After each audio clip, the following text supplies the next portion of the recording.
ഞങ്ങൾ കടപ്പുറത്ത് മീൻ പിടിക്കാൻ വന്നത്. അവിടെ ഒരു ആടുജീവിതം ഉണ്ട് കുത്തിരിക്കുന്നത്. പിന്നെ അവിടെ ചിങ്ങൈമരൊക്കെ കിടന്നുറങ്ങുക. രാവിലെ മീൻ കിട്ടുകയും മീൻ മുക്കുവാനതാ ഇതിനകത്ത് വണ്ടീൻ്റെ അകത്ത് സ്രാങ്ക് കണ്ണൻ സ്രാങ്ക് വണ്ടി കിടന്നുറങ്ങുന്നുണ്ട്. പിന്നെ ഇതിനകത്തും കുറേ ആൾക്കാരുണ്ട്. ഇവിടെ അടുത്ത മൊബൈൽ കളിക്കാം. എൻ്റെ വണ്ടിയൊക്കെ കഴുകിക്കൂടെ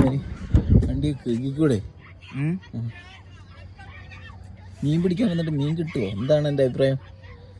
കിട്ടുമോ പറ സൈനോ. എന്നോടാ ചോദിക്കുന്നത് മീൻ കിട്ടുമോ? എന്നാലേ നമുക്ക് മീൻ കിട്ടി. ഫസ്റ്റ് മീന്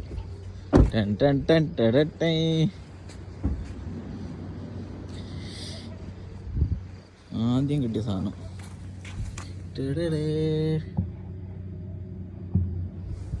ഇനി ബാക്കിയുള്ള എടുക്കാൻ പോകാണ്ട്